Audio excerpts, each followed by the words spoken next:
Yeah. Yeah. What Brother Matt said.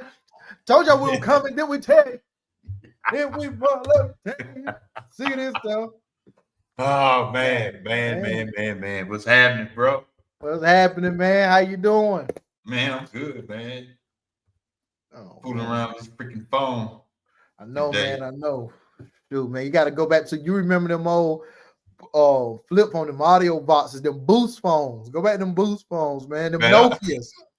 Get a Nokia. Come on, get a Nokia, man. oh man, I need to get one of them old phones.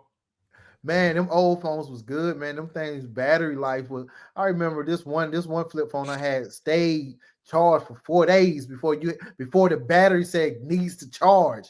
Then Yeah, after that, it's like a day before it. Like, come on, man. Now our stuff you got to charge 2-3 times through the day. especially if you use it. But yeah, man. Like I can't even listen to Pandora like the way I want to. Ain't You can mad. you can turn it on, cut the screen off, everything. To save the battery. Man, you be like, man, whatever. All right, You man. want to sling that something up against the wall. Yeah, man. Whoever made them power banks let you charge while it's in your pocket. Oh, they got some money. Cause people be buying them power banks. I tell you Oh that. man, yeah. I had one. I still got it. It's a flashlight and it's a charger too. Mm-hmm. You pull the flashlight cord off the top and then plug it in there and charge it. Yeah, yeah. Well, man, they find any kind of way to get you some juice, man. I keep a power bank on me just in case. I'll be out there on the road, man. And when you get them phones, like when you very first get them, man, that battery do hold up for a little bit, man. But after a couple of months of use, and it's like, man, I just charged. It's 8 o'clock in the morning. It's like it's 1 o'clock after you just woke up at 8. It's already on 12%. Like it was just a couple of hours ago. Like what's eating up my stuff? Now they're deleting all photos, albums, and apps and Apps and stuff. Like, everything, boy. Hey, you mess God, around and get on TikTok, it's over. yeah. Hey, don't leave an app rolling in the background. I go in my settings, turn all them so I got off stuff running in the background. I turn it all off. Right. Got to, man, got to. But hey, man, but we Yeah. here now. We here now. We Technology here, got we us here. here. So we ain't mad about it because it's got us here right now. Oh yeah, oh yeah. Boo And boo. we're gonna go Talk. on and kick this thing off. Everybody, welcome to Open Mic Night. Hope y'all, if this is your first time, we welcome you here. Thank y'all for Mhm. joining us today because you could have been doing everything else and Right. anything else. You could have been doing something, but you come to hang out with us for a little while, see what's on our little minds, see what's Right. clicking Right. with us. So if this is your first time here, we welcome each and every one of you all Mm. to Open Mic Night. If this is your first Glad time here, glad put y'all a one made in it. the Glad chat, a y'all wave made in it. the chat. Just say hello. I say hola. Hola. Come on, we got you. We got it. We're gonna talk some junk and have fun. We're gonna make it. We're gonna take serious topics and make it laugh at them today. If Mhm. it don't make somebody mad. Oh, man, that's always the goal. For me, anyway. That's the goal. If I don't make one person mad a day, I ain't do my job. I need somebody to be mad at Oh me. man. Like I need to be chilling in the bed sleeping. They thinking that god dang Neil. Why he even say that? Like Say I that. ain't even thinking about you. Nah, I'm just playing though, y'all. I ain't trying to make y'all mad on purpose. But I ain't gonna hold my tongue. Yeah, nah. Man, let's go on and kick this thing off, man. Come on with it. What you got for us? What you want to kick it off? Whichever Oh, route what you want to what I want to kick it off, man. Oh man, hold on, man. You already know. Man, go. I talked to you about this guy. So look, guys, I'm gonna just say it like the way I said. Sad moments, sad things happen and everything. But let me give you guys a story. So there's this story. It's this little young kid. He's like 21 years old. He based out of the UK, and he is an animal rescuer. He rescue animals, but that is on his other job or his other passion is that he go out and he record the wildlife. And already right there, I'm gonna just tell you, you already know it's white people. And I ain't saying white people as disrespect, but you ain't never heard of a black person, in the wildlife, and you never heard of that. But this little kid was up here recording, and he had a sloth bear attack him, and unfortunately, he lost his life. And there's a video that's circulating. I mean, it's very graphic. If you got a weak stomach, I don't want you to go watch it. But that sloth bear, you can just see he was just trying to get the good angle on him and everything, and he literally ripped the little dude face off. The sad thing about it was the guy was fighting for his life. Even after his face got ripped off, you still see his body moving, like trying to survive. And it's a lot of things. It's a lot of things with that video that I want to bring up. First, like I said, I don't know the factuation of why most likely white people want to go into wildlife. It's called the wildlife for a reason. It's wild life. So I was talking to my man right here, and I was like, there's 3 different types of animal. You have wildlife, you have tame, and you have domesticated. And wildlife, you don't mess with them. Domesticated, that's an animal that once was life, and over a period of time, they became domesticated to where they can become your pet. And then you got a tame. Tame means they're still wild, but they tame. They you got my food, you let me get my exercise, we cool today. They tame, but at any bad moment, they could bite your face off. And I just want to implore guys, please stop messing with the wildlife. And I know it's other races and other cultures that stop messing with the wildlife. They're not as cute and cuddly as you think they are. They are wild for a reason. And there's people out here that's losing their lives because they're messing with these animals that are not supposed to be messed with. And I don't know, man. That just shocked me and blew me away. And before I move forward, what you got to say about that, bro? Man, I ain't messing with nothing wild. I see wild dogs, I'm going the other way too. Right. I don't fool with that kind of stuff. Right. I never had an interest in it, man. But I be seeing them, and they be all in the woods, like, go get this. Be like, what? No. What's going on? And they see it. What? See what? No, I don't see. I can't see way back on the back there. I'm back there on the back. I don't see nothing. I'm so far away, my binoculars don't even reach. Like I ain't trying to get. I need a running start. These animals easily run 30, 35 miles per hour. The fastest human in the world. That's almost their top speed. Like Usain Bolt and these guys, Noah Lyles, I believe that's his name. This is their top speed. Average human, we only running like 15 miles per hour at top speed. And how long can you run? How long can you keep that up? Come on, man. Like what you said. I don't even walk. I don't even go through my neighbor's backyard because they got dogs back there. Like I go around. I would take the scenic route to get to where I need to go. Oh man, yeah. I ain't trying to mess with them dogs. And like you got, and here's the thing: what people don't understand, like we are the only creatures that have rationale, that thinks that say, oh, that's a dangerous situation or anything. We're the only creatures that can think it and then freeze up, get a decision like that. Wild animals, and not even wild animals, just animals in general, they all have this thing called instinct. So we're working, we're in our brain. What should I do? How do I do this? Animals just going right at it. They savage. They go in that instinct. While you sitting up there thinking, they already going for the kill. And like I said, unfortunately, the little man lost his life. And the other part that I wanted to bring up was that when you see the video, the sloth bear is already attacking.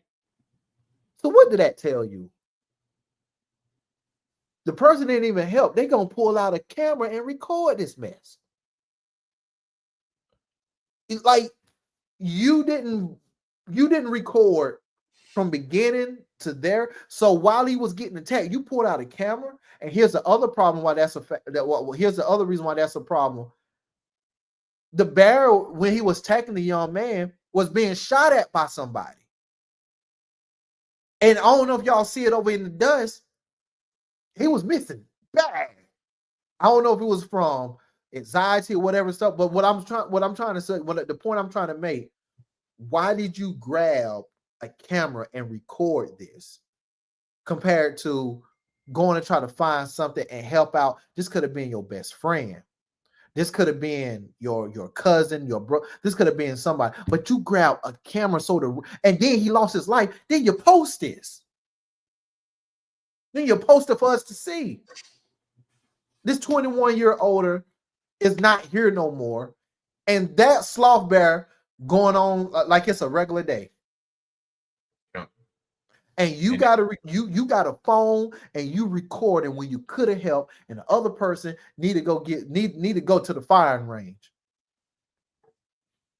They do a lot of stuff now, man, for the views and the clickbait. And that's what it's boiling down to. Come in and get it. Come on. It's just boiling down to that right there. And it's just like out here in the streets now. People see people fighting, getting jumped on, getting beat up, man. Hurry up. Getting beat up, and next thing you know, somebody done pull the phone out and recording all this stuff. It's sad, man. It's a reason these animals have fur. Right. It's a reason they have that type of hair on them. Right. It's a reason for that. Right. They're really made to be outside somewhere. Their habitat, we take them out of their habitat, and then they come into a unknown habitat they're not used to. Right. Right. And that can get scary, man. And here's what you said too. This is what a lot of people don't understand. People look at the lions and the lion's nest. Only the male has a mane, and it do show you that I'm the king of the jungle. But a lot of people, you got to understand, the male lions are the ones that fight for territory and fight for pride. So that mane is also used as protection of their neck, because most of these animals are going for the necks, right? When they're fighting. And so they can keep going. These lions got claws and teeth.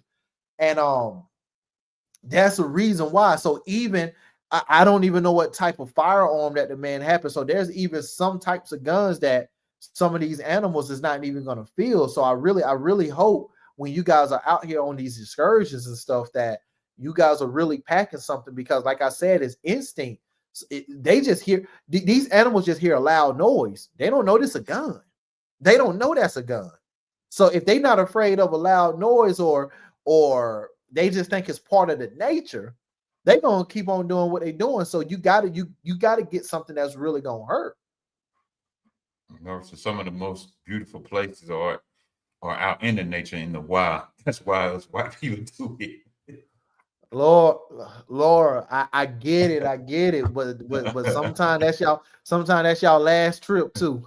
We ain't playing with life. Like we ain't. Hey, and the scary part about some of that is that people can see no trespassing, do not enter, all those type of signs, and they'll go in there anyway.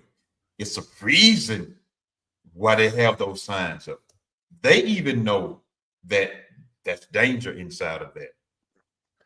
Just like matter of fact, just like when you see him when he out there with them doggone silverbacks, ain't no way in the world I'd be out there with a silverback. Right. They all out there, that silverback looking like, oh, okay. Now, today. Go on by your way now. I don't turn my back. Today's go the day. your way now. And then they sit there and they looking and they tell it, man, be still. Oh. You tell me, man, we're gonna go out here with these silverbacks. I don't even sound right. That's funny. I'm saying on the silverback, you're gonna see if I got a silver shirt on, you're gonna see my backside going that way. Man, you ever seen Oh, one of them silverbacks? You ever yeah. seen their hand? And they just I casual. wouldn't even want to get hit by one. Right. No, dude. They a silverback. The average. Well, not hold on, not even silverback. The average ape or gorilla have 10 times the strength of an average human. Now, here's the thing: little chimpanzees, you think they're small? They got 4 times the strength of an average human. So you thinking the little chimpanzee, you think they're an easy slide? Nah, you messed up with them too. You messed up with them, but you're talking about a silverback, somebody that's bigger, way bigger than you, and you think they look and walk funny. Man, that's all muscle. That's all muscle. Let that song stand up. That's all muscle. Ooh, ooh, ooh, ooh, Hey, ooh. let that mug stand up. You laughing at him, you want to, but that mug stand up, boy, you see that mug arm, that mug forearm all the way down. You remember they had that challenge that there were 100 men against one? Man, yeah, I said, yeah. my money is on that doggone silverback. Man, these people were delusional. They were talking about 100 men. Here's the thing: 100 average men, 100. If one of them silverbacks, well, if the silverback gets a hold of one of them, what we see what happened to that one is gonna make us run the other way. Like they thinking that we're gonna be out there, we're gonna have a plan, we're gonna jump them at the same time. Just to sprint. Go ahead and jump that They mug. ain't gonna happen. They ain't gonna happen. Come on, man. They not talking about, yeah, we got it, man. You don't believe in our race? No, I don't. Hey, I don't. you want to see a real pimp slap? You want to see it. Turn your head like an owl, be looking backwards. Lord said that's why you bring bear mace and or a gun. I ain't bringing no mace. I ain't gonna have no gun. I ain't even gonna be out there. I watch from afar. This the only way I'm going. This the only way that I'm doing it is that I have a gun, I have mace, I have a taser, and I'm in my vehicle, and my vehicle is outfitted with bars all around it, and I ain't getting out. And ain't that much gap in between. That much gap. That's all. That's all. The windows not coming. I got window lock on. I got child lock on because them doors is not opening or nothing. Like I don't care if I get flipped over, I would die of starvation because I ain't even trying my life in the wild. That's it. Yeah, Neil died out there with his mates. Laura said she ain't even messing with a silverback. Boy, hey, them right there down the play. Man, I was watching a video one time. They was out there, you know how they had you on tour, you know, Jeeps and stuff, and the cars and stuff. And they was looking at that lion, messing with this lion. That lion messing around and grabbed the door handle with his teeth and open it. Yeah. Oh, yeah. First of all, why you even got the doors on lock? That's what I'm saying. My doors are locked. Like they stupid. And you know, they was in there, yeah, look at the lion. He all this, oh, he so this, he so, and when that lion opened the door, it got quiet. Yeah, and that lion just sitting there just looking.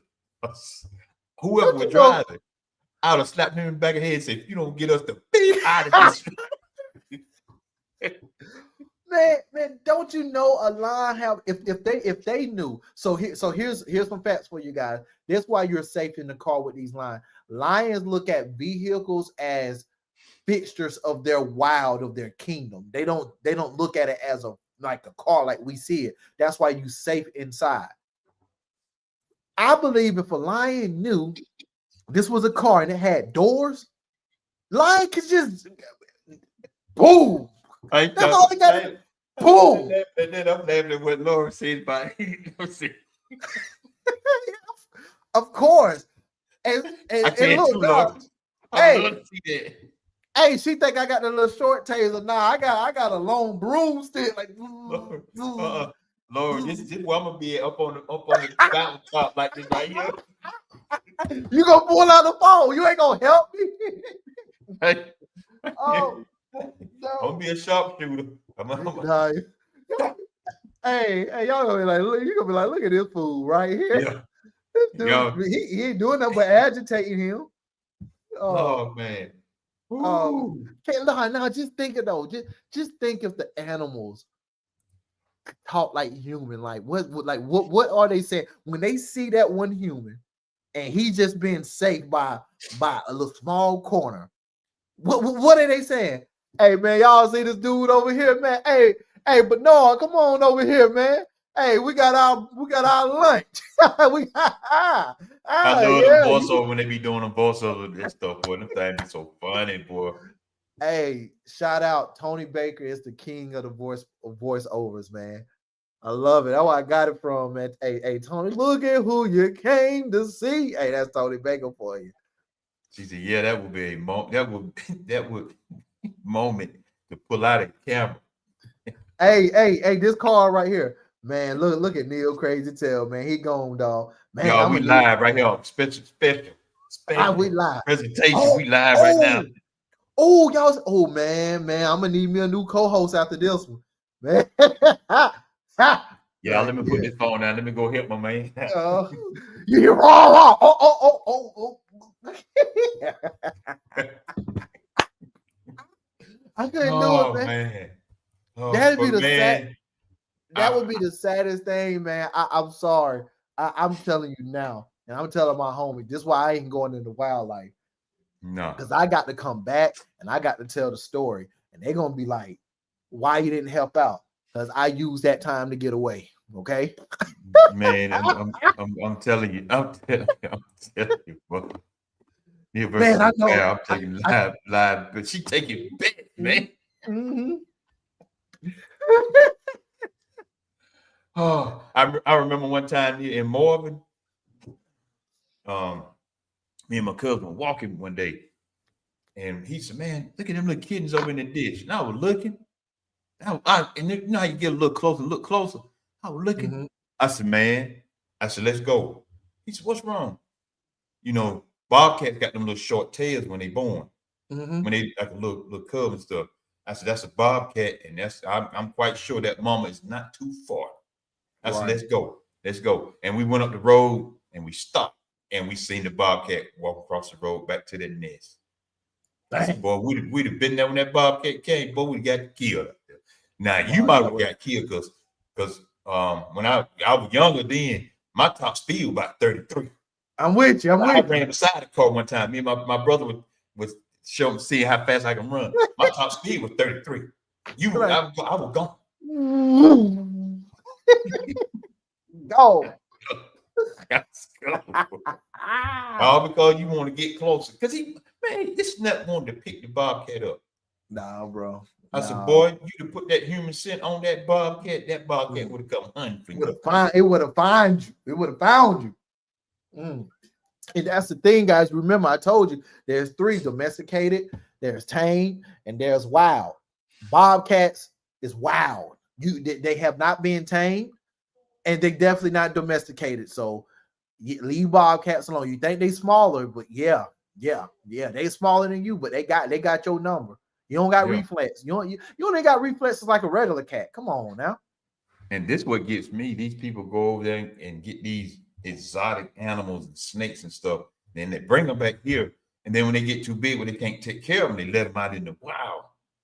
So what you think they're gonna do? They're gonna make with the animals that's over here. Yeah. Now you see some rattlesnakes that doggone freaking big. Mm. That time I wish I'm seeing I find that picture. It might be in my old phone. Down in Chesterfield, my daughter sent me the picture of these guys killed this rattlesnake, Neil. Rattlesnake was that big around. Man. The smallest rattle was that big. That was the mama. And the guy said, "That's the mama snake." And in my mind, I'm like, how you know that? Right. But then he said it later on. He said, "That's the mama snake," because they went and found the eggs. They busted up all the eggs and stuff. Right. Dang. Man, can you imagine? Because they said they busted all the eggs. It was about 15 eggs that landed there. Dang. And they followed the track where he, slithered out from wherever. They followed that track back to it. Man. That is, yeah, you know what? Just me personally, man. That's what I like snakes. I'm really scared of snakes, man. I like to stay. I don't care. Like I don't know the difference between poisonous and non-poisonous, so I stay away from all of them. They be like, no, don't run that snake that poison. No, that's he can bind, can't he? Whatever. He can constrict, can't he? Like, If you got a snake in your house, I don't too much come with it. no, I'll definitely holler not. at you later. God, I had this joke a while ago. I was like, these people stealing cars. I said, you know what? I was gonna get me a snake, and every time I go to sleep, I was just gonna let the snake loose in my car. So somebody try to Oh, you steal gonna my be like car. gone 60 seconds then. You just throw that Yeah, hum, that hummer. that's what I got it from. That's the idea I got it from the movie. But the thing is, I was like, what if I get in the car? Like, Can't find that something gun. can't find that snake. Like, hey, I ain't gonna be at work today. And let that door let it slid out of there. got Man, snake. Got snake. when I was at Mayberry, a customer came in. They had a pet snake. They told him, said, we had a pet snake, but we don't know where he's at. And they was like, you don't know where he's at. And so the guy he had to get up on the dash. So, you had to lay on your back and look up on the dash. He said that snake was looking dead at him. I said that whole dash would have been tore out. Then I used to work with this lady at Square D. She had a pet snake. And she said she came home one day, he was out. And she thought her kids took him out. And so she came home next day. He was out again. She said she told the kids, y'all quit taking the snake out. And they was telling her, we're not taking the snake out. Mama, we in school. How we taking the snake out? Right. So she went home for lunch one day, and the snake was picking up the cover and sliding it over. She seen it and was getting out. I said, what you do? She said, I got rid of it. Got to, because you're gonna be lunch. Jesus. And that's what people don't understand. Like a python, you can have them as a pet all you want to, but a python, once that joker get big, he gonna start sizing you up. Right. All animals do, man. Like I'm gonna give y'all a tip, and this is mostly for women. Some men do this. You have these dogs, especially the big breed dogs like pit bulls and Rottweilers. One thing you do not do, and this is scientifically proven, do not allow that dog to sleep in a bed with you. See, a lot of y'all believe that it's just because no, he got his own bed. No, in the dog mind, if you're the pack leader, then you always have to show yourself as dominant. But when you let the dog sleep in the bed with you, y'all sleeping on the same level. So at some point in time, that dog is going to try you for pack leadership. And there's this video. I don't know if y'all seen this. There's this girl literally sitting in her bed, and there's her own pit bull is growling at her in her face like he about to snap on her. And she's trying to tell him to stop, and he's like, no. And I don't know what happened because the video went off, but that's when the dog was trying her. So that's why you put the dog. I don't care if the dog at the foot of the bed. No, you put the dog on the floor at the foot of the bed. And that's why you don't let them up on chair. I know little small Pomeranians and stuff like that. Definitely you can handle them. But like big dogs, don't do that because they will try you at one point in time. And if you're not ready for that, if you think that your dog is not going to train on you, on top of the fact you may be neglecting the dog exercise, neglecting the dog food, and that dog like in his head, like I'm tired of this. I'm definitely tired of this. I'm king of the house now. Try me. I got these teeth. That's what the dog doing. So just want to give y'all that. Wanted to give y'all that. Don't care if you listen to me or not. Just want to give you that. Man. That's all the animal stories for today. I know, man. Hey. Shout out to people who got them real ones, but we like animals over here. Yeah. Man, what else is going on out here in this crazy world, man? Man, it's a lot, man. We had some stuff going on up there at Sugar Creek. It has some stuff always going on in Charlotte and everything. I want to get back to that. But I wanted to bring something up, man. Something really been on my heart. And I speak to a lot of people, and I'm speaking to kids, parents, and stuff. And we both do some mentorship. We both do that. And there's some kids that I know that's around my age that have young brothers and sisters, and they're mad at their parents because they see the parents raise their younger siblings differently than the way that they raised them. So I give you guys an example. Imagine you're the firstborn child and your father had you when he was like 18. So now that you're 20, I mean now that you're 10, he's 28. And now that you're 20, he's 38. But now you have younger siblings and you see your father and your mother is easier, is more lenient on your other ones, and you think that your dad and your mom is giving them special treatment just because they're the youngest. Here's what I want to say. That's not what it is. What happens in a lot of cases, not saying this is a blanket statement, but what happens is you was a test dummy. That's just what it is. You were the test dummy. You were the first child, and you had two men. You had a man and a woman. You had two people that didn't know what they was doing. They did not know what they was doing when they was trying to raise you. And the first instinct, especially of a woman, is to be overprotective. And the first instinct from a man is to protect, but also in the house, in order to keep getting what he want, follow me, he gonna do whatever that woman say, right? And so now you're growing up in a strict house. Got to be bed by a certain time. Got to drink your 8 glasses of water. You can't listen to this. You can't eat that. You can't hang out with that person. All that stuff. Somewhere down the line, that parents just get tired and just get tired. It takes years, but it gets tired. So now second baby, third baby come out, and then what happens? They're more easier because two things. One, you're older, so now you can help raise these kids while we out doing our stuff. But two is like, you know what? I learned from last time. I can more strategically know how to raise you. Also, knowing how to communicate with your child. Knowing when I said this with you didn't work, so let me try it differently with this one. I just want to say, don't be mad at your parents. Don't be upset at your parents. They only was trying what they knew, and they didn't know anything.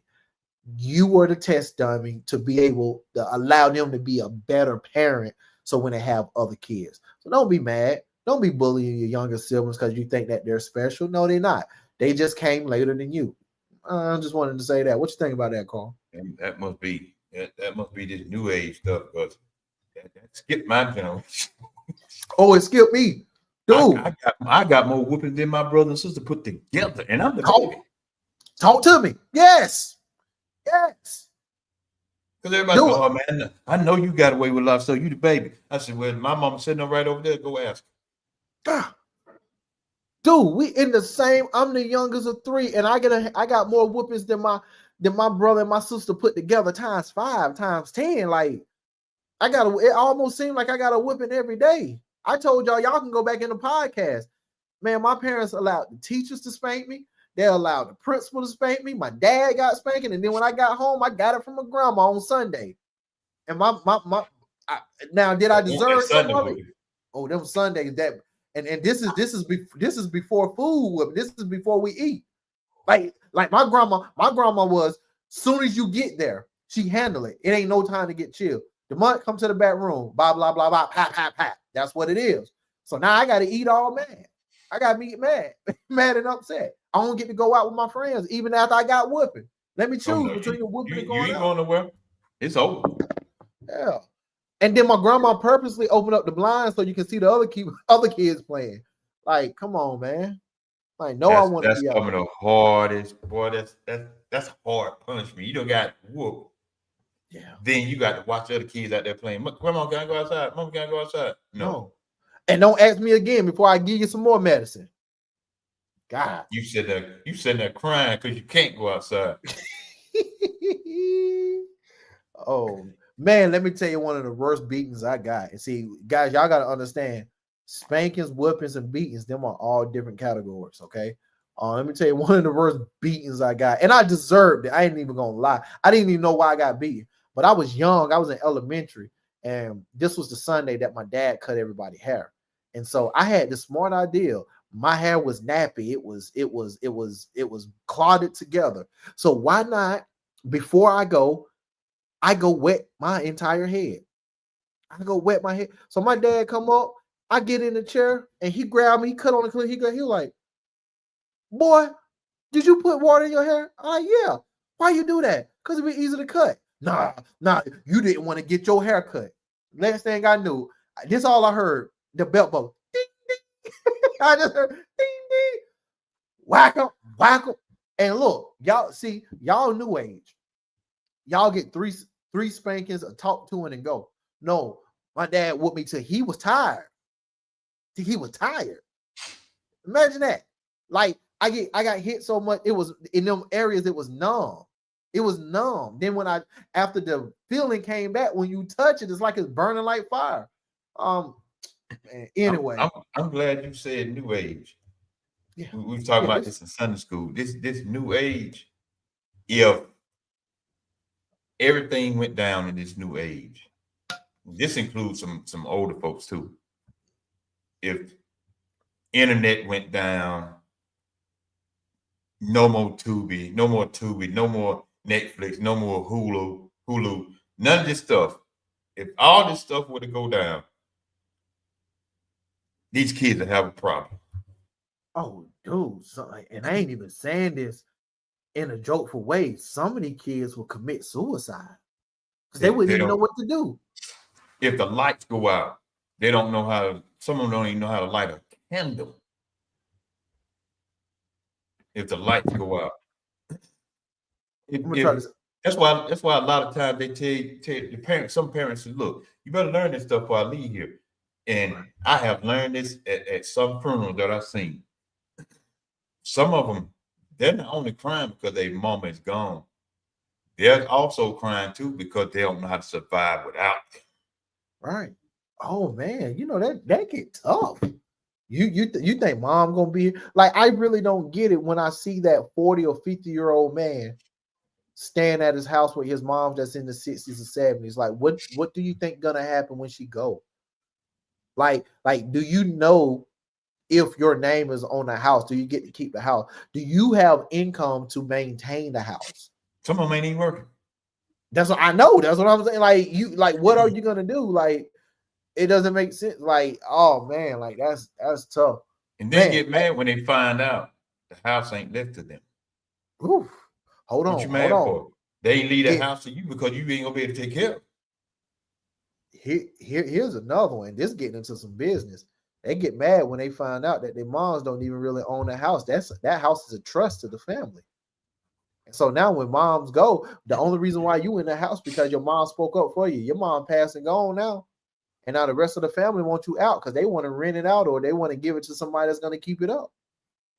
And you can't even do nothing because this is a family call. So there's nothing you can do. You don't have no power. And sometimes that could be the worst decision. Yeah.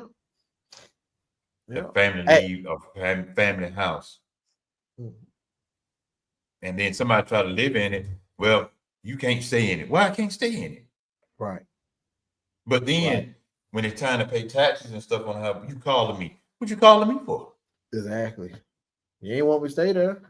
What's wrong with you? Know, mama left the house for us. Well, us won't even let me stay there. Right. What you said. So what you calling me for about the taxes? Y'all said y'all had it anyway. And see, that's the other side they keep forgetting about.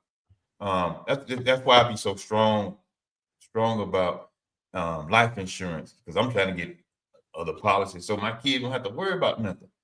Right. You got a house and it's paid for, it's not paid for. A car that's paid for, not paid for.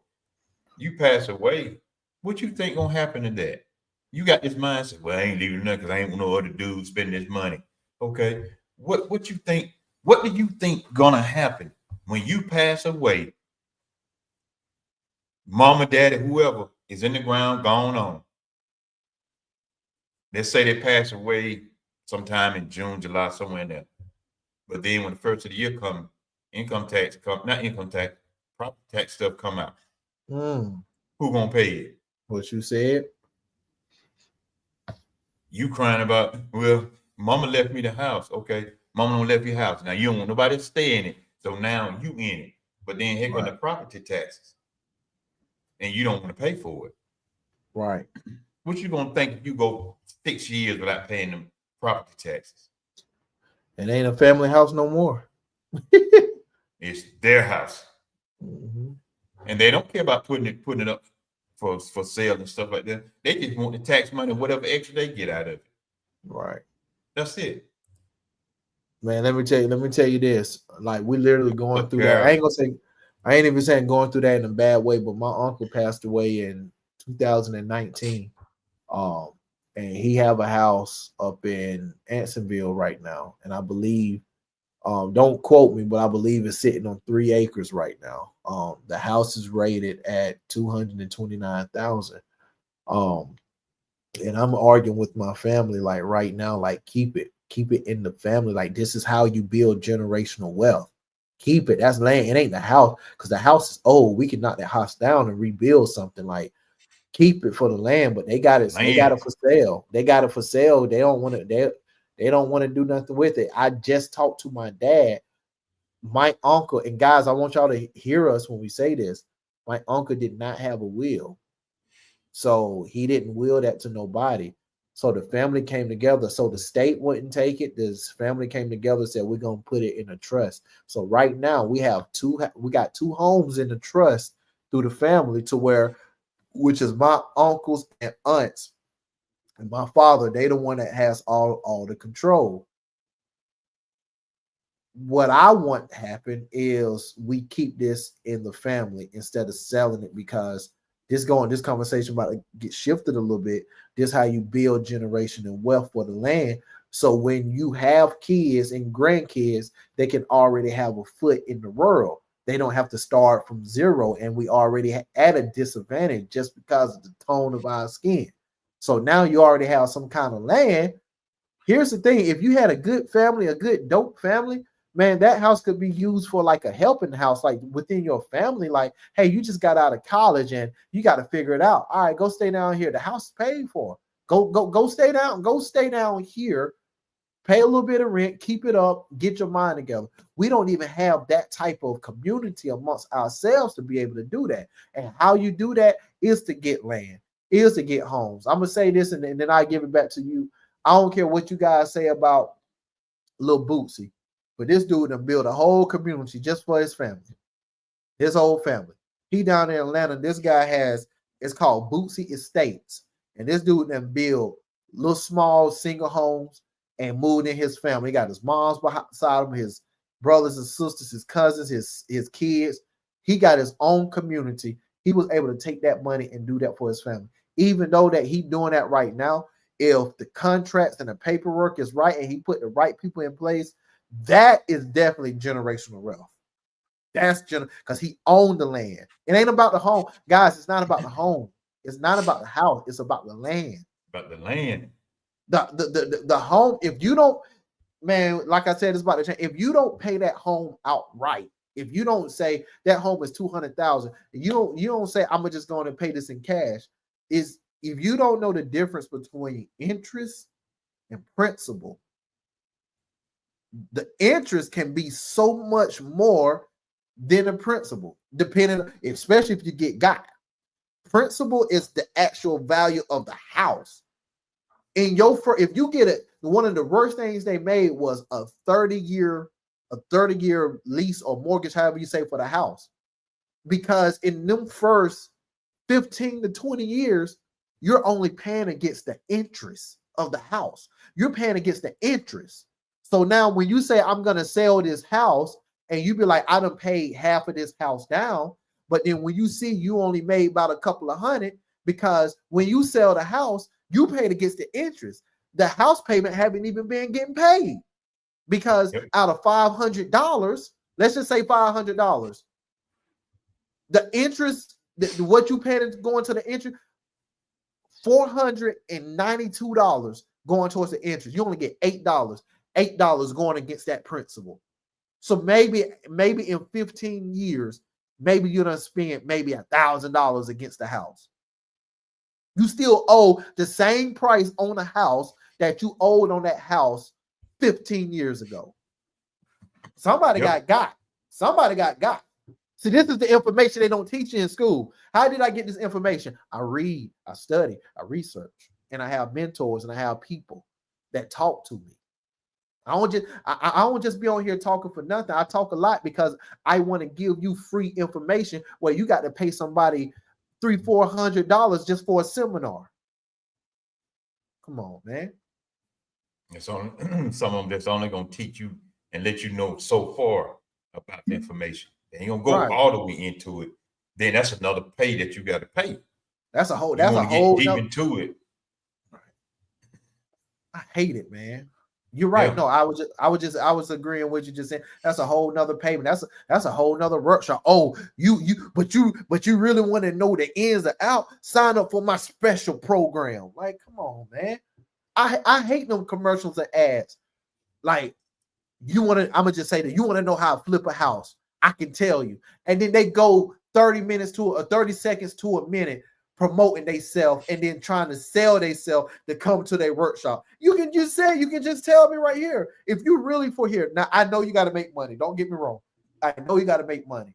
At least do it like Bill Gates did it in the back. Your first is, and this is a drug way. Your first hit always free. Give them the real stuff for free. And then once they want more, then allow them to choose a decision to get more. But you got to get them on the hook first.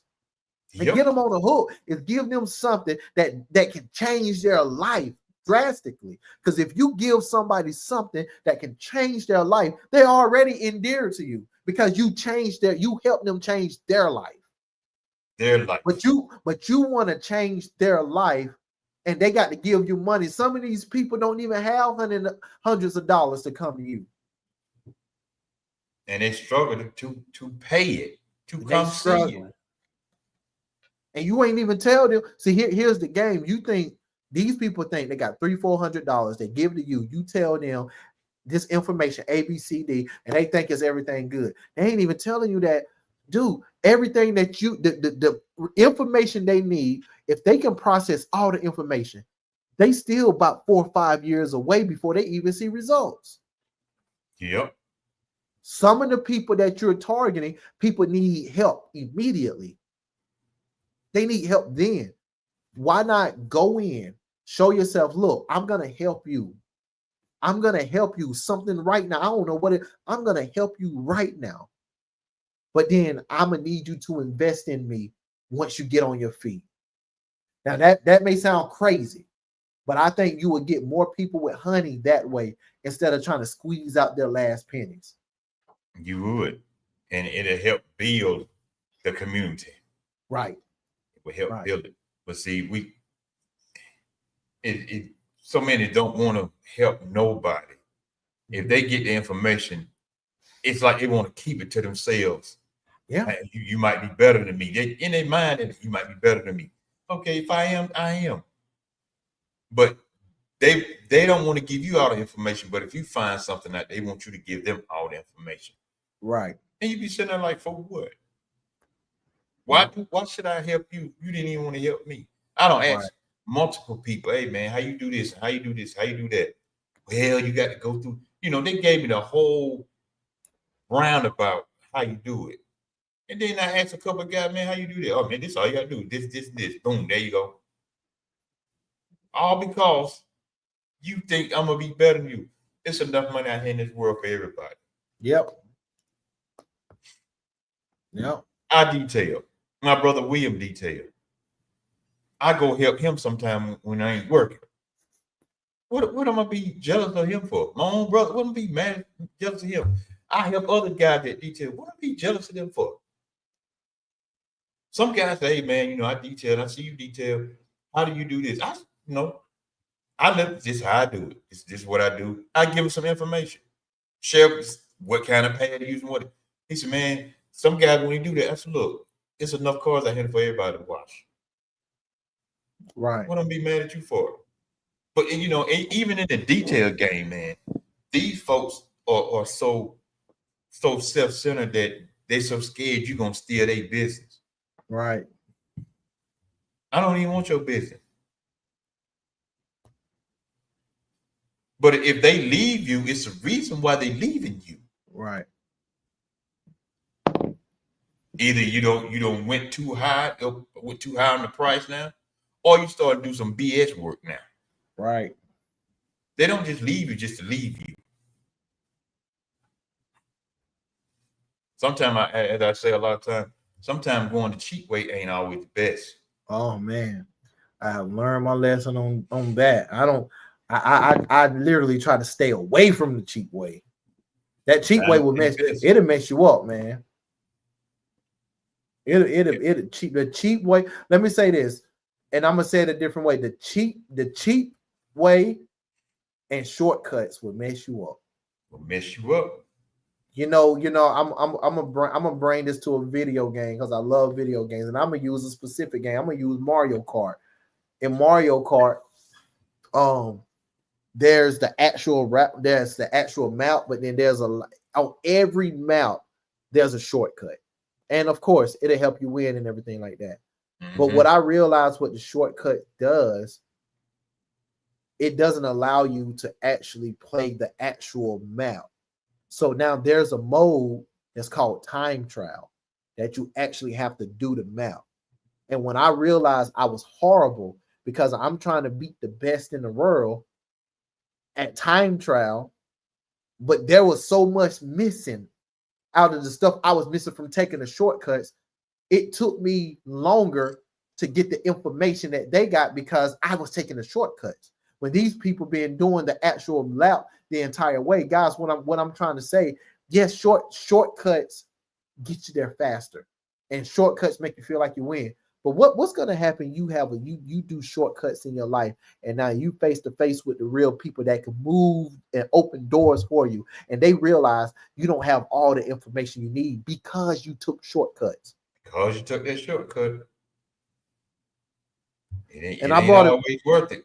It ain't, and I brought it back to a video game to keep it easy. But I give you another example.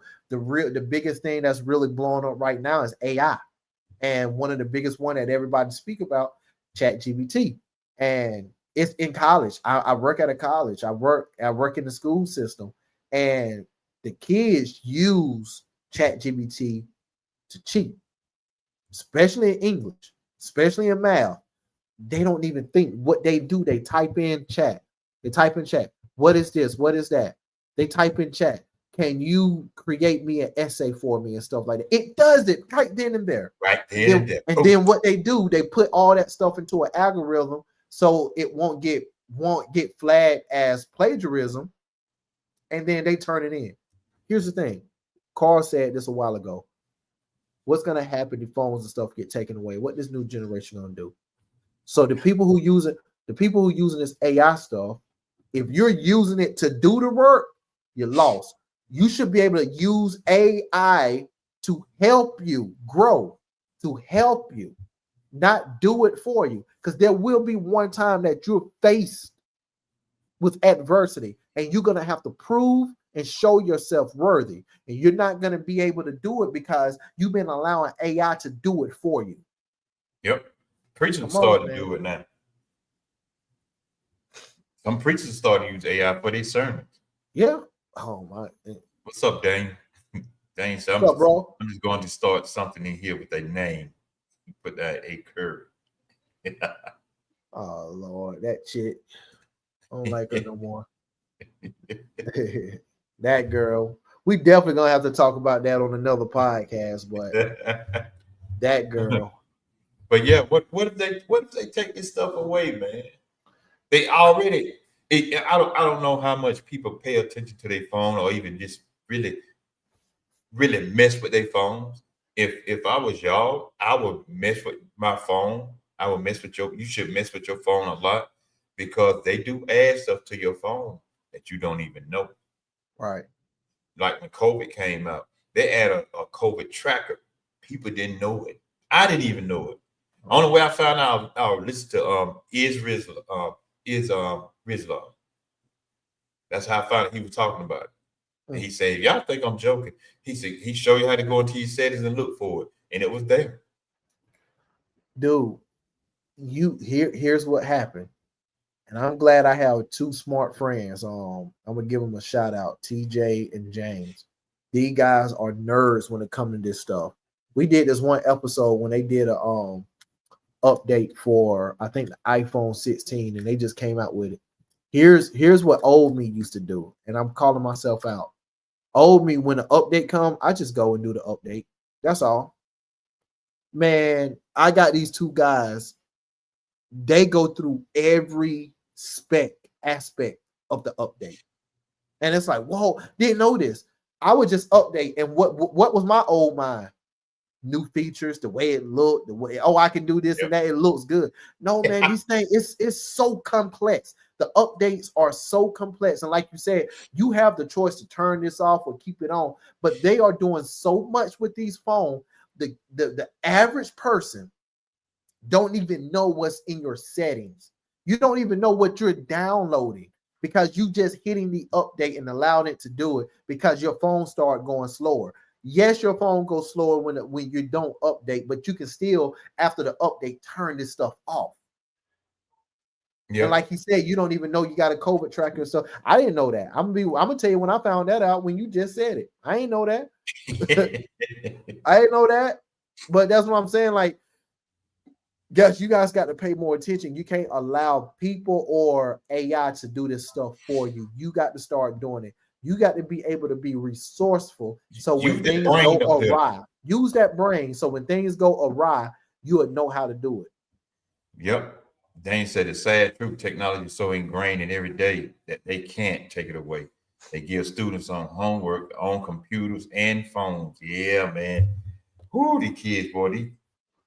These things right here is something else. Yeah.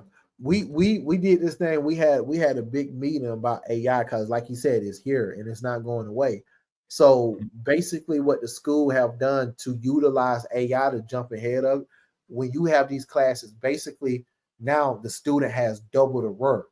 So you're gonna turn in work using AI, see what AI did, but you also gonna turn in work without using AI, and we're gonna do a comparison. So that's how they jump ahead of it because AI is now being able to be detected. But when it very first hit, you didn't know. There are some people right now that has degrees.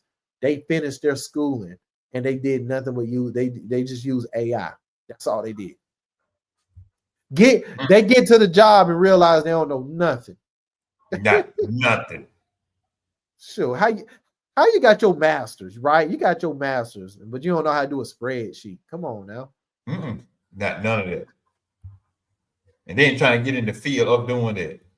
Right. Okay. Right. So we'll see then, bro. Before we move forward, I sent you a picture on Messenger. I was looking at. That's what I was looking at. Throw it up right quick. Let's do this right quick. See how old we are. I already did it. Old man. Talking about kids. I know we are. If I did everything, I know you did everything. I want to know the young generation. There's some stuff on there they won't even know what we're talking about. And while you do that, I got to give me 1 second. I got to step out. So you guys will be right back. I'll be right back. Yeah, because I'm pulling it up right now. While you do that. Boy, I'm telling y'all, this generation and the technology that we're in, like Daniel said, it's just wild out here for real. It's wild out here for real. It's a lot of stuff going on.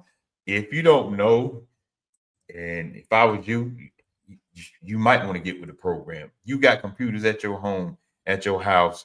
Your phone is it's nothing but a laptop. It's a handheld laptop. That's all it is. Computer. Get to know your phone. Get to know your laptops. Get to know your tablets. Get to know all your technology stuff because I declare you're gonna need it out here in this world for real. For real. Neil, let me bring this up. Y'all see that? So can I go in and make it bigger?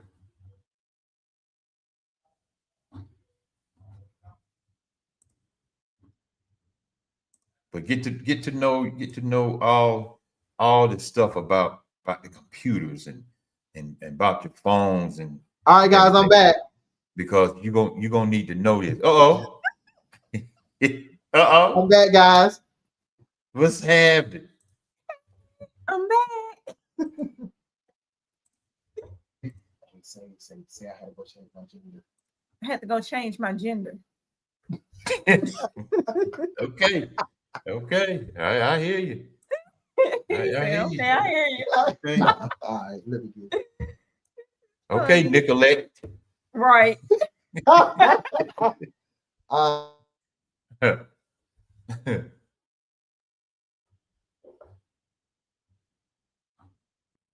got it up, man. All right, I'm here. We was just swapping out. That's all. Okay, I got it up. All right. Oh, shoot. Yeah, I got this from Facebook. Somebody said I got 8 points, but it says give yourself 1 point for each thing you never done. And I looked on this thing, man. I said, I put in there, I said, I must be old because I done everything. So let's talk about this rotary phone. Ooh. Man, hey, we used to play fake phone calls, like, because my grandma had a rotary phone. She had one in use and she had one in the other room that didn't work. I definitely, man, 911, 9 all the way over here, Drew. Man. Then they upgraded to the phone with the hood and you had to push buttons. Hey. Man. Ooh. Boy, what you talking about? Then what's that? Number 2, use a floppy disk. Oh. Come on, But some man. people don't even know what a floppy disk is. Hey, they act like, hey, what's that? What's that? What's that? They don't even know. Floppy disk. That's what you got 1 gig and terabytes and stuff. Go get you a floppy disk. A typewriter. Dude, I'm gonna be honest. I haven't used a typewriter, but I played on a typewriter. I never used it for its purpose, but I played on it. So I give myself a half point on that one. I played on it and I have actually used one. My sister had one. I actually used one. That's crazy. So far, you were like, so far I'm using everything so far. So there's you right here. Do. Yeah. All right. Because I had to do something in school now. Like my sister, use the typewriter. There you go. Sure, I ain't finna use this thing. I ain't gonna never use. And then you get to the end, you push it back over. You had to turn it up to get to the next space. So here's my question: what happened if you punch in a wrong letter? Got to start all the way over. Feed another sheet of paper in there. So that's why on the TV shows we see them take them out, ball them up, throw it behind them in another one. That's crazy. That's crazy. You had to put it in the back, and then you had to turn the knob to feed it through and get it right there. Yep. I got you. I know it. Like I said, I never really had to use one, but I played around with one. It just sound good. Cat, cat, cat, cat, cat, cat, cat, cat, cat. Like everyone, cat, cat, cat, cat, cat. Like, hey, he know how to type. Oh. All right, taking photos with film. Well, yeah, of course. Oh yeah. I used to love going getting them film. Hey, give me an hour, they'll be developed. I took graphic 1 and 2. That was Mr. Dudnott at high school. Mm-hmm. So we used to go in that dark room and develop them doggone pictures. Mm-hmm. And in the 90s they had them Polaroids too that comes right out in front of your camera. Oh man, yeah. Yeah, that's funny. All right, listen to music on the CD, of course. I still do it. I still do too. Still do it. Oh, here go my favorite right here. Go on with it. What's your favorite? Listen to the cassette tape. Oh boy, where that tape break. We should put that bad boy back together. Man, you have kids pull the film out. Hey, what you doing? You can take your finger or a pencil. Get a pencil. Yeah, with it. Yep. Oh, I learned that late. I learned that right after the CDs came out. I was like, man, I've been missing out. When in the part when Biggie said, play the tape till the tape pop. That's what we did. We played the tape till it pop. Mm-hmm. And then we put it back together. Man, hold on. Let me throw something in. Throw something. Man, when they made the VCRs that had automatic rewind, come on, man. It when you stop watching it and then it just rewind. Some people don't even know that VCRs and you had to, if you rented something from Movie Mirage or something like that, Movie Mirage, that's something. If we rented something from there, it was a fee if you didn't have it rewind all the way back Rewind. before you Yes, dropped it it off. was. Yes, it was. Boy, ooh, good old days. This nostalgia, boy. I'm gonna name my daughter Nostalgia. What's this? Listen to a vinyl record. We still have though. Yeah, yeah. My mama still had the record player that plays. I listened to the Temptations on them before. Commodores, Michael Jackson. Who else that I can think of at the time? That's just the three in my head, but yeah, definitely I listened to a vinyl. Vinyl, go ahead with it. What we got? What's this? Listen, music. I guess that's supposed to be a Walkman. Yep. Oh, the dang on Walkman. Yeah. Oh boy, when that first came out, yeah, I think everybody had one of those, man. Everybody had one. Hey, I never had one, but I used my brother more than he had his own. Than he used it. Man, where my Walkman at? Oh no, I got it at school. Listening. Tell it is my. Then it say listen to music on a boom box outside. Yeah, I still got my boom box. Yeah, that was dope. It didn't matter. You know in the movie Breaking when they had that big box, big radio. I got one just like that. Really? Oh man, you gotta take a picture. Send it to me. I need to see that. And it still worked. Got you. Oh my Lord. That's really it's got the regular cassette player on it. Then it's got a cassette player like in the car. You push it, put it in. You got one of those on there. Now here's the thing. So I used to pop a tape in at the top and record from that tape in my cassette player. And it's got an alarm on it. Hey, they don't know about that. They don't know about that box, man. They don't know nothing. And they don't even know how important that alarm was, like at that moment. Like these are periods of time, man. Oh, you take that song over in the corner, you walk by, it'll go off. Yeah. Oh, what's that now? What's that number 10 right there? Watch a video from a VHS. Yeah. Of course. Man, let me give you a story. I was in 8th grade, right? And I stayed with my mom. My mom worked that third shift. She worked from 11 to 7 down there at Cobb's on 52. And you know me, I'm middle school. I'm staying at home by myself. So you know what I'm watching. It's like a penthouse to yourself. Penthouse to I'm watching. So my homie let me borrow. Well, he ain't let me borrow. It was mine. I lied on my homie once it went awry. I took a cassette tape that was X-rated, and to hide it from my mom, I put it in Don't Be a Menace to South Central while drinking your juice in the hood case. Man, didn't know my mom wanted to watch that one day. She put that cassette tape in. Yo, she woke me up. You know, she cussing it. Demont, what is this? Who is this? And you know, I lied. That's why I said at my home, I said, no, that ain't mine. It's like that's Gary's. That was my next door. He let me borrow it. He let me borrow. Like I was so embarrassed, man. But yeah, that was my story. You better not tell that truth on that. Huh? You better not tell the truth. You've been skinned alive. No, I definitely can't. She still don't even know that to the day. Hope she don't never run across this live, then. No, Mom, I'm joking about this story. I'm doing this for the views. Stop. Oh man, what's that? What's this? Access the internet by dial-up. Oh man. that was the worst. But it sounds good now. That's all you heard, boy. Look, kids who watching this, man, we can get the internet like this. One button. Back when the internet very first jumped off, man, you can go warm you up something in the microwave. It's still trying to connect. Come on, man. You can do everything.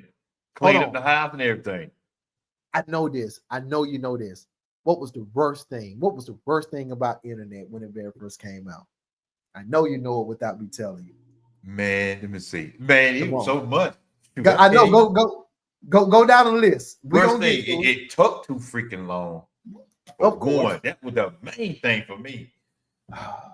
And then once it take long, it wouldn't even connect. Sometimes you gotta go through the process again. You be like, You be sitting there cussing in your mind. Like, this mother, you be want to pick the whole computer and just sit. Like, Man, might if as you well don't play get this mine. beat out of this doggone house. Come on, give me one more. I know you got it in. I know you got it. Man, what else? Oh man, one time it connected and that song gonna cut back off. Of course. That's what it's supposed to do. That's That's what it's supposed because it was made in 93 or what? Forgot when it was made in. But I got you. What about this one? You on the phone talking to your girl, right? There you go. You on the phone trying to give her the good game. Then all of something. Hello? Somebody then got on the freaking internet and knocked me off the telephone. Hey, what? Then here's the thing. Now the chick mad at me because she thought I hung up on her. Why you didn't call me back? Somebody was on the internet. On the internet, boy, you be mad as fuck. Especially the girl you been trying to get with anyway. I know, right? Oh man, that was the worst for me. It's like now you can't call back. And then my sister, she petty. She stay on loan on purpose. Oh man, yeah. You got that one petty sister. Man, and then would tell on you. Yeah, would tell. Yeah, like I did something wrong, man. Women y'all diabolical, man. What's that next one, man? Oh, I know a lot of people don't know nothing about this. Use a phone book. God dang yellow pages, boy. Hey, I'm gonna tell you the best way I use the phone book. The dang gonna make prank calls. I get that phone book, I'll be all up in Washington, D.C. Like, what the White House. Hey, can I speak to Clinton, please? Clinton, man, where he phone at? book, you had all the businesses in there in the yellow pages. Then you go through there and you can look people's phone numbers up in the book. Mm-hmm. Especially they got they got a house phone. Go through there and look. Okay, that go Nia right there. Of course.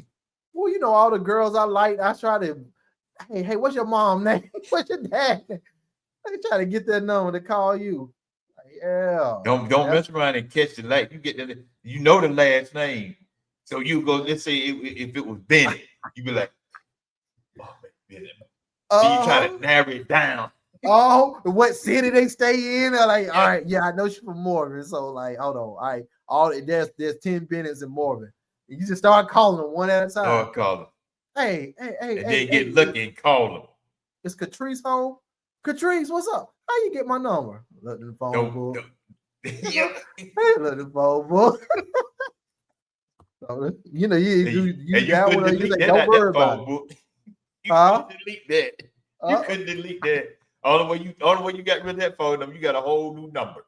Mm-hmm. Because your mom and dad ain't gonna get a new number because you say this little boy calling me. No. Mm-hmm. Or it can be the other one, or it can be how you get my number. Don't worry about it. This how you got rid of. They pick up the phone. Yeah. Don't call my house no more, boy. Don't call my house no more, little girl. Don't call me no more. Man, my mom cop blocked on me one time. Like I told you, my mom, she was working late night, and I was talking to this chick. I think I was like 14 or 15 at the time, and I'm sorry, I'm definitely gonna say her name. She was like 25, 26. She was older. My mom didn't go to work this night. She took off, and she called around 11:30. My mom picked up the phone. She's like, "Who is this? Who is this?" She was like, and my mom all loud. You call, you know what time it is? You know my, like, because I told the girl I told I was like 20 something. She said, you know he's 14 years old. And I just heard, I didn't know that. And my mom just went off. And I was just like, God dang, mom, why you cop like it? I need my own place. Here's the thing. The phone, before they got two phones in the house, the phone was always in mama room. Oh, yeah. You on the floor. I was on the floor like this right there. Yeah, what's up? Yeah. Nah. I'm looking up like that. Hey, I gotta go do something for my mama. Call you tomorrow. Yeah, okay. You hang up the phone. I ain't got to do nothing for my mama. You knew you had to get off that phone at a certain time. Exactly. Hey, then you try to be on the phone like, yeah, what's going on? Why you talking so low? Just trying to be, cool, trying to see how you doing. No, I'm trying not to let my mama hear what I'm saying. Exactly. That's how we learn how to get our deep voice. I'm like, yeah, babe, what's going on with you? I saw you across at the lunchroom the other day, Yeah. But nah, you said two phone, man. When they got the two phones in different rooms, so you had one in your parents' room, you had one in the living room, and you would get on the phone and call, and you just hate it. You just heard you talking, giving your best stuff. Boy, if you don't get off this phone so I can call someone, how you gonna do this? You done messed up my game. Then I heard the whole conversation. You got 5 seconds to get off the phone. 3. Hey, I'll call you back. Okay, stay up, please. You be like, Mama. Why you yell, Mama? Or they didn't know you was on the phone. They pick up the phone and start down. Yeah. Don't let them hit readout. Oh man, that's some good stuff. Here's a catch that I found out about the phones, especially the square ones. Like the little, you had to push the button down on top of it to hang up the phone. If you got the phone in your hand and you click the button down and lift it up slowly and push it back down slowly, it'll click into another phone called conversation. Dude, that's how I found out my girl was cheating on me. Really? Yeah. That's crazy. I clicked in on the conversation. So I put my hand up, you had no mute back then. So I put my hand on the phone, the receiver, the talk port, and just listen. Dang. I ain't know that one. And then when I got to telling her, I said, she thought somebody told her. I said, I told everything that was said. And she would look at me like, how in the world did you know that? Right. And to this day, she don't even know. Unless you're watching this live. She's watching this live there, yeah. You just found out how I knew. But that's been 40 years ago. So, dude, I didn't know that though, because okay, when we my dad, his wireless phones, we had a neighbor that was across the street. Literally, it probably take us about 15 seconds to get to her house. And there was sometime if we was in a certain spot in the house, you would hear a little static, but I could hear her on the phone with somebody else. And I'm like, how I'm picking up somebody else from another house, like conversation. And us nosy, what did I do? I stayed and listened. Stayed and listened. So man, let's get to these right quick, man. You ever sent a postcard before? Oh yeah. I done all that, man. Use a paper map to get somewhere. Oh, my brother showed me how to use one of those. Man, I'm a trucker. That we had to learn how to use the atlas and pick up the maps at stores. Of course, I did that. On a dictionary. Of course, we had. You got it in my mama's house right now. Yeah, you got a bookcase. The dictionary never be used. Just there. Yeah, it's just there. Encyclopedia. Of course. Didn't even know what it was for. Didn't even know what it was for. We still got it. Of course. Go ahead to that last. Hey, don't pay all that money for. You better be still having. Oh, and big thick book too. Like it was a Hebrew Bible.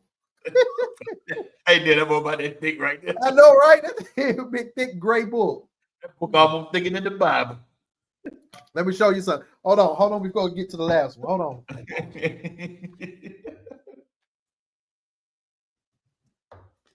I wonder how many of y'all can pass it. I wonder how many of y'all have had the experience of doing some of this stuff. Yeah, we just clowning tonight. It's all right. So look, this is one of my books that I use for studying the Bible. Okay. Mm-hmm. Guide of the Bible. This is not a Bible. This is actually a study Bible. Got this thing here. Hey, the encyclopedia was like 2 of these. Like, yeah, them so thick, boy. But you know they got the new software out now, called Logos. You can read it in English, Hebrew, Aramaic, and all that stuff. That's an app? Yeah. Man, send that in the messenger for me so I'm gonna download that. No, but dude, man, you might want to pick up one of these, man. This is like I need to get me one. And this like it actually, like I said, it's not a Bible, but this is like your best friend for a study Bible. Like it places people names, who, what families they were for. It breaks down scriptures, it breaks down the parables. Like this Bible, it says all in one Bible resource, revised, updated, and expanded. So this is a resource to the Bible, man. And it actually, here's the thing when I try to tell people, this going back to the AI, this is created by man. So I know that even though I use this, I still do my other research as well. I don't just have one source that I say this is golden. You got to have multiple sources so you can cross reference. Yeah. Yeah, go ahead with it. No. I was gonna say. So when me and Carl come over here and we speaking about scriptures and Bible, like he always say, we ain't no pastors, we ain't no scholars, but we do our own stuff, in our own time. Read. Yeah, we do read our own.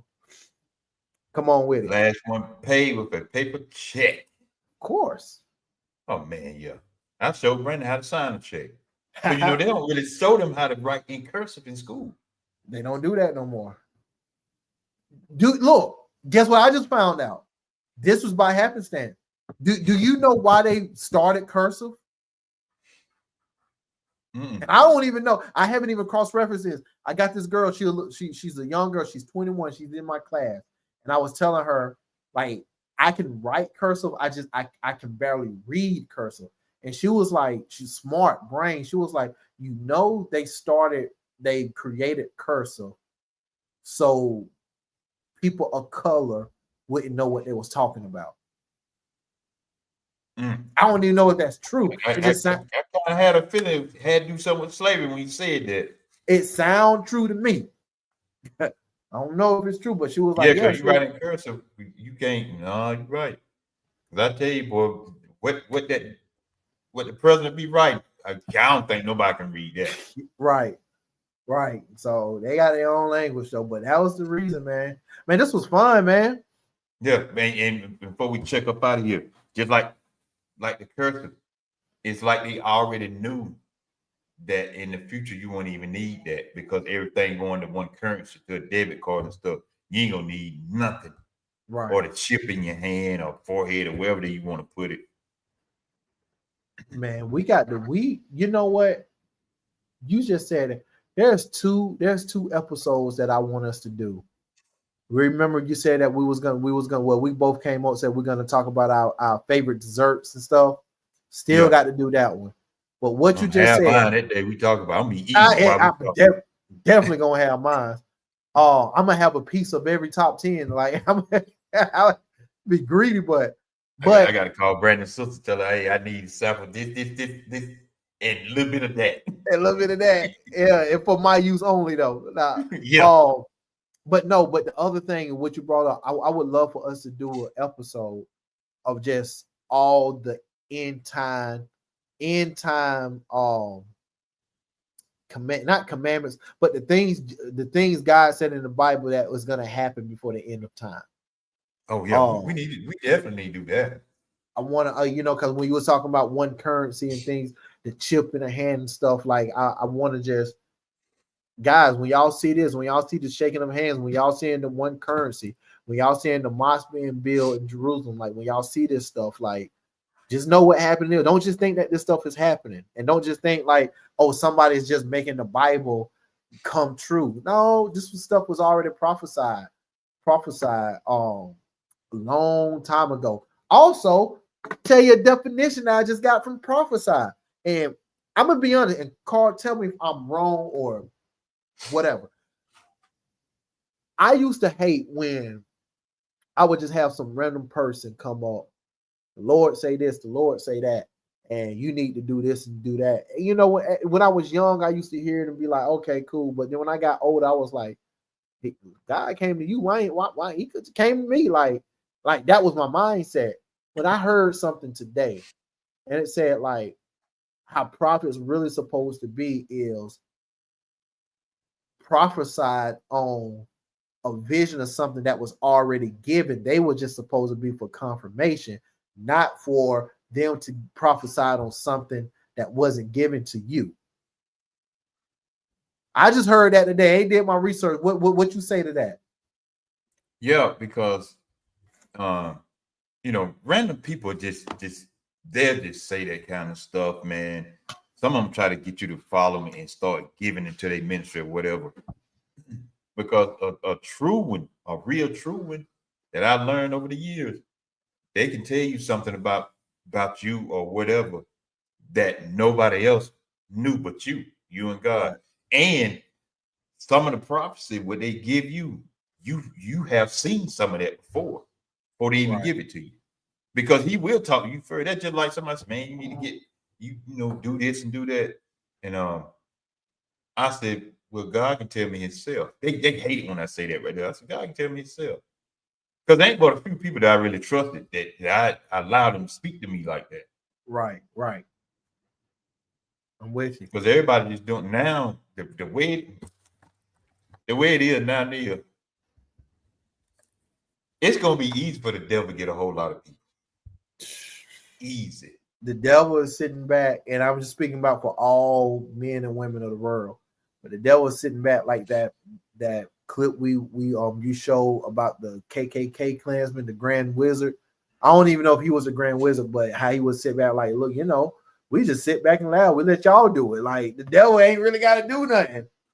He ain't got to do like, nothing. wait a minute, bro. I ain't over there doing that. But guess what I do? I'm gonna take the credit for it. I'm gonna take credit. I'm never gonna say, yeah.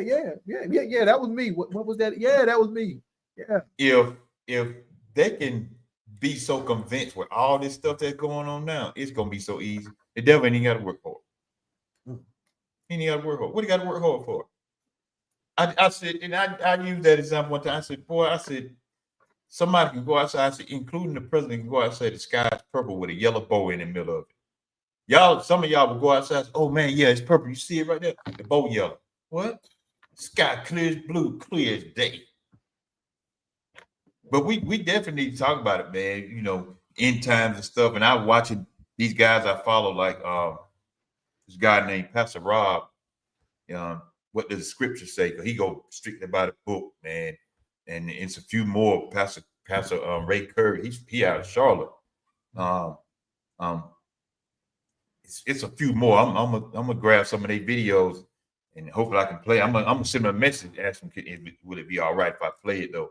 But I was watching one video, man. Dog and pastor sitting on top of a dude. Lord. Near his private part. That ain't God. I don't care what nobody say. God, Jesus himself didn't even do that kind of stuff. Right. So I'm sitting here like, what the heck y'all getting all this stuff from?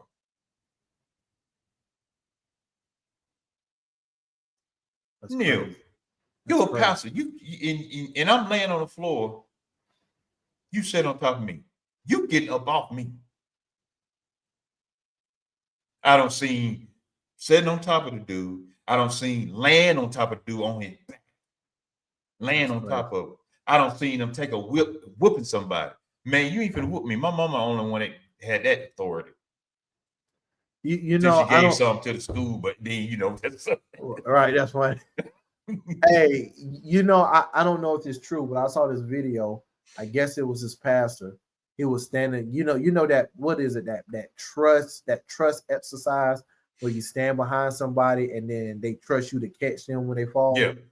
So I saw this video and I tried to find it, but this pastor was standing behind this young man and he was like, "Trust me, I got you." And then as soon as the little guy like fell back, the pastor moved out the way and let him hit the floor. It's like, see, never put your trust in man, only put your trust in the Lord. I don't know if that's true or not when I saw it, but I was like, me and that pastor would have had it out. Yeah. If you let me hit that freaking ball. Yeah. Okay, pastor. You don't trust these hands. I This tell is you what what, we're doing today. I'm gonna tell you what. Don't ask me to trust about paying some tithes in. Don't ask me that. Then you just say, don't put your trust in man. You asking me for that. Right. Let me see if I can find what God said, get out of Malachi and get into the New Testament. That's funny. That is funny right there. Get out the Old Testament, get the New Testament. New Testament, you a cheerful giver. I'm Right. giving you. Okay. Right. We gonna Hey, talk about it. we are before we get out of here, and this ain't really nothing that I want to say. Have you saw that interview with Cam Newton and Jason Wilson? The pastor. Yeah. The one with the beard. Yeah. Yeah, I seen that. I'm halfway through it. I would love to speak about this because that is good. Cam could hardly say nothing. It's good. I know that's what I'm saying. He had Cam hemmed up for. But you know what I love? Like, I'm halfway through and I'm pretty sure he kept his composure. I love how he even gave his father respect. He said, like, because he's calling him son, he was like, I'm not trying to take no credit away from your father because he did a good job, but he was still talking to Cam like he is own, like he's somebody he mentored. He also was patient with Cam. He also answered everything eloquently, even when Cam was trying to go back and forward. And I saw this one comment. They said, see, this is the prime example. Cam Newton is the prime example of somebody that know the scripture but don't live the scriptures. That's a motto. And I love how Jason, I love how he handled himself. Oh yeah, that dude, and I love the information. He said that it's calm. Yeah. And that beard was fresh though, boy. Yeah, boy, he got that boy looking nice, boy. Maybe we want to go in and get it back. That beard was fresh. Like, he put the white beard on notice, but and that's why I say, and church folk always cringe when I say this.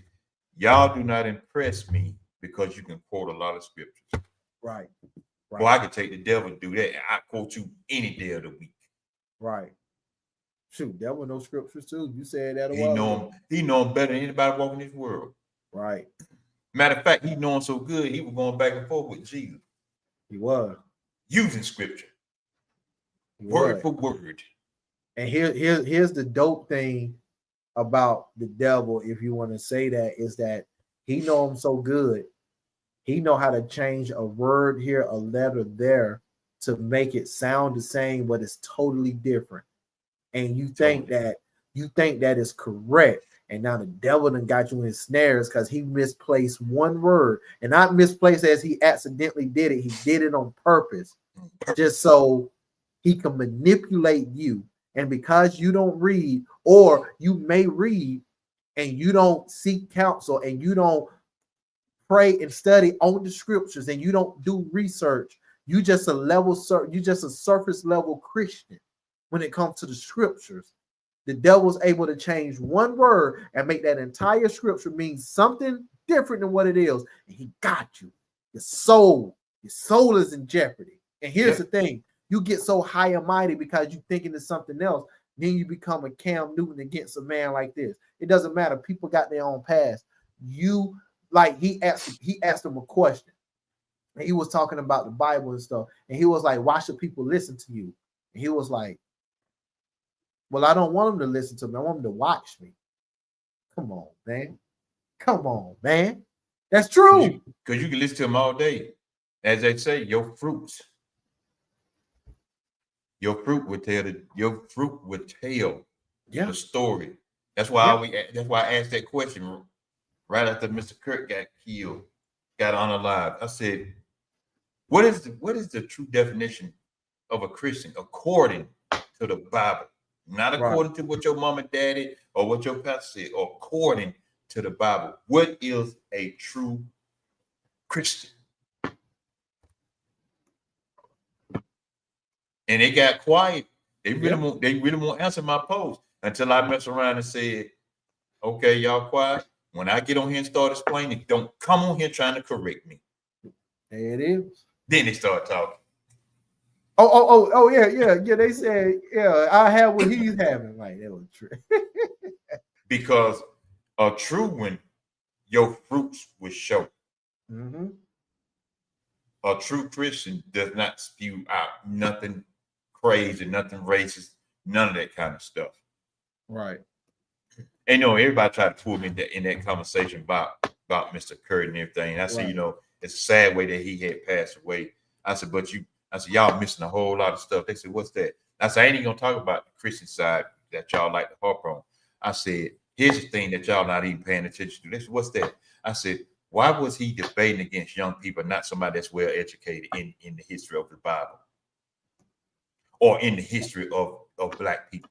Why he always debated college people, except for that one dude, that dean. He didn't like to debate him, but that dean would get him the business. Every time he tried to jump off the subject, the dean was like, no, let's stay right here. And that's maturity, because you debate. Here's the thing: you debate young people. A young person is probably good for like one back and forth. But if you know a average young person who don't have maturity, once they run out of information, they'll go to frustration. They'll go to lashing out. They don't know how to bring that conversation back and keep you right here. They not and then the way it was set up is that it was literally, here's the thing, y'all may like it. It was set up to be toxic. It was set up to be nasty, because that back and forth, that energy, he was such an expert in knowing how to control the momentum of his topics, because he was dependent on the young people to be frustrated. You can control anybody who's frustrated and seeing red, because you're leading them and you're leading them in that way. But when you get an old person, and I'm gonna go check what you just saw, because I haven't, what you just said, because I didn't see it. But when you get somebody who done been around, even if they wrong, they would still know how to have a mature conversation and still challenge your position as well. So, and one thing about young people, especially if they don't know, it's easy to manipulate them. It is, yeah. I don't know. It's crazy. No, you're wrong. You're wrong. Like, all right, for real. You're Harvard. Why didn't you debate somebody that's well seasoned, like in their 40s and 50s and 60s? Why you didn't debate them? Yeah, he was Why only you go to the churches and debate? Mm-hmm. Why you got to go to college campuses and debate them? Matter of fact, why you debate some of them street preachers that's heavy into it? Oh, right. And he was only 31 himself. And here's the thing, and I say this, and then I'll be done with everything. He may have the information, but he dang sure didn't have the experience. It's different when you got that experience, bro. It is. It is different. I told you, it's that experience along with the information will go a long way. But anybody can read something, and it's good, just like the Bible. It's good to read something and apply it. That's talking about faith. But yet and still, that's why I'm so drawn to people that's in their 50s and 60s and 70s, because along with that Bible, they have experience, and that experience give it nuance. It ain't just follow this. It's like, look, I live. It's like I live this. Like, that's different. When you say follow, and they say, I can say I follow this. At 18, I gave my life to the Lord, and I start reading the Bible and applying it. I had no experience. Nobody should listen to an 18-year-old Neil. There's a lot of people that shouldn't listen to 38-year-old Neil. But if God see me to be 60 and 70, I'm that type of person in the future you need to sit down with. I'm sitting down with them people now. I'm sitting down with them now.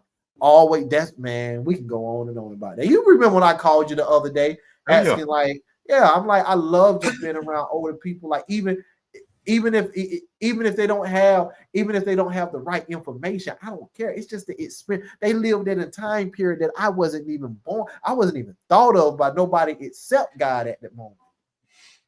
Oh no, man.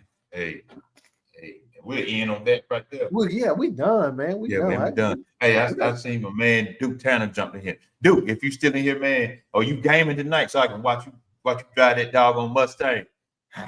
Duke like the Mustang. I'm a Mustang man myself. I'm a Mustang man myself. Said he gaming. What game he playing? He playing I don't know what it is. Duke, if you in here, man, let us know what game you playing. Because I when he on, I go check him out. It's a racing game. It's a racing game, yeah.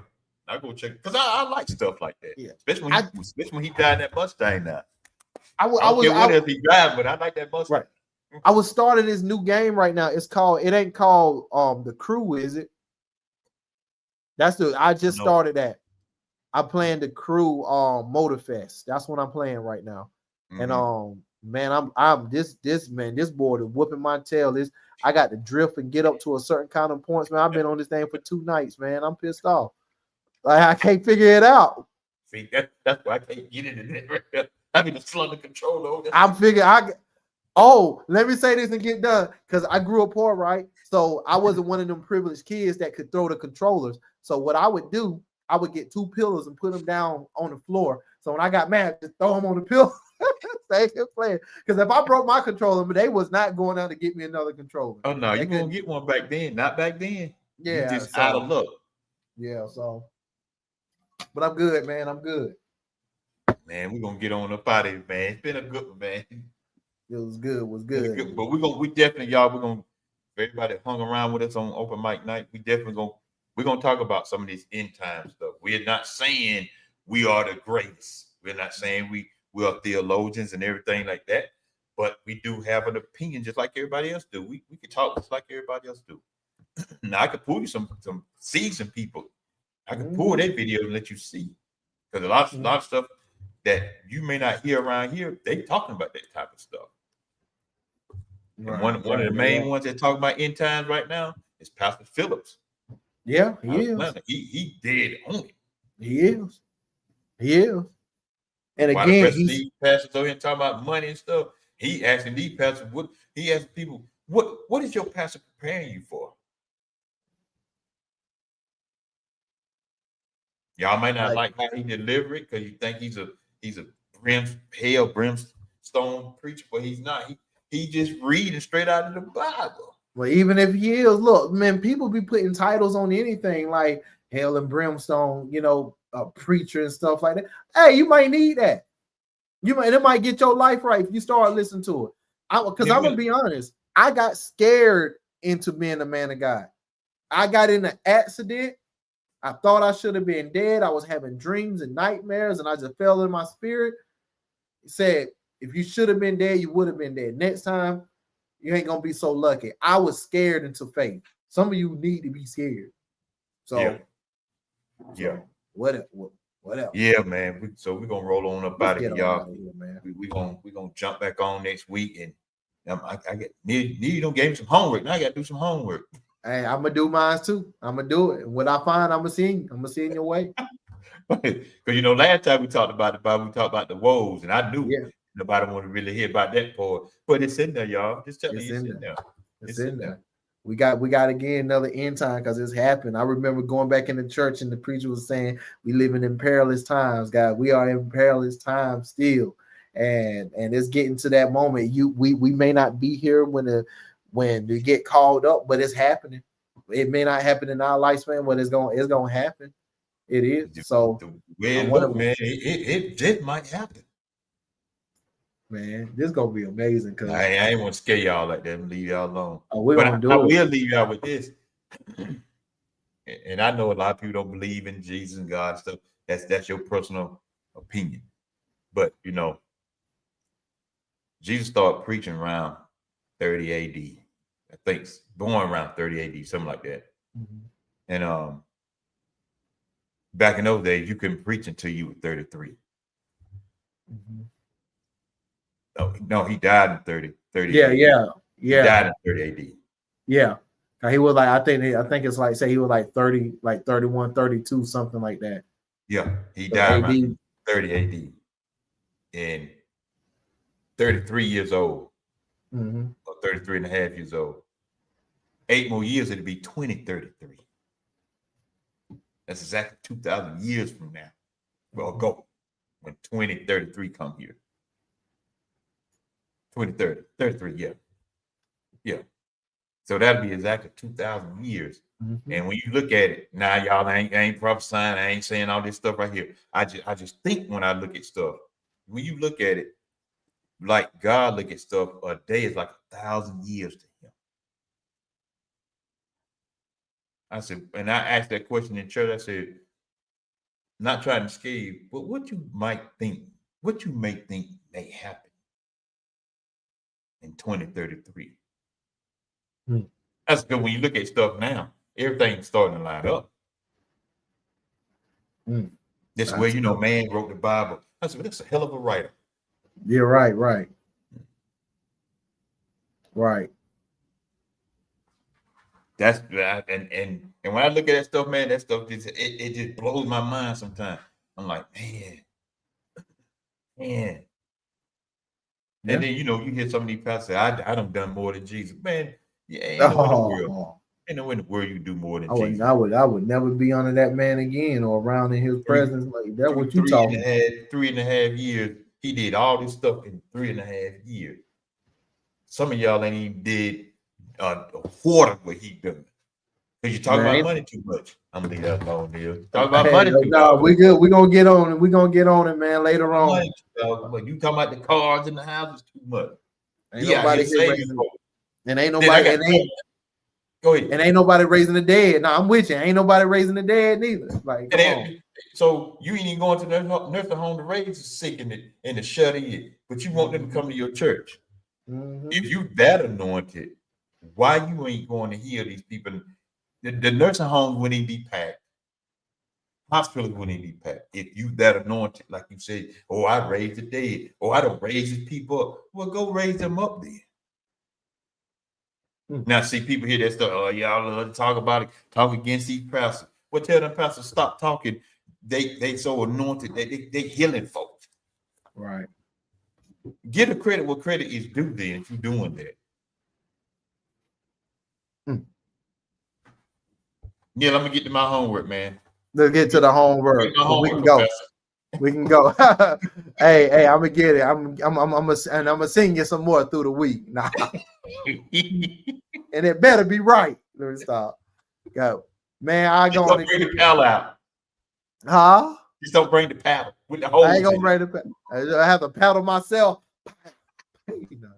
Nah, we good, man. We good. Yep, man. It's a good closeout. Yeah, man. Y'all, we appreciate y'all hanging out with us tonight and enjoying. Y'all could have been doing anything else, but we appreciate each and every one of you all. We never take it for granted. We always come and we appreciate you all. And we just give y'all thanks, and thank you for the support of just hanging out with us on tonight on the Open Mic Night. As always, you see my man Neil right there, and we he gonna bring the smoke sometime. Now, sometimes he let y'all slide. I'm just gonna tell y'all. I'll just tell y'all. So we will give y'all an applause. Thank you all, Neil, bro. We're gonna get ready to get out of here, man. I got some homework to do now. But like I used to do homework in school. I won't start it the next day. I started 2 days later. Yeah. But see, look, my homework already done because I ain't gonna do nothing but look on my girl notes. That's what I did in school. I ain't got that. I'm gonna do like everybody else. I'm finna go to ChatGPT. Hey! Already, and I got the paid version too. Come on with it. So we about to have all these answers. Oh man. Yeah. Y'all, we out of here. We get ready to get up out of here. Thank y'all. Check us out. We should be back next week. Nothing happened if we ain't working and busy like that. Because we do work. We got a job. We would love to hang out with y'all like that. But we do work. So y'all, we'll holler at y'all. Peace.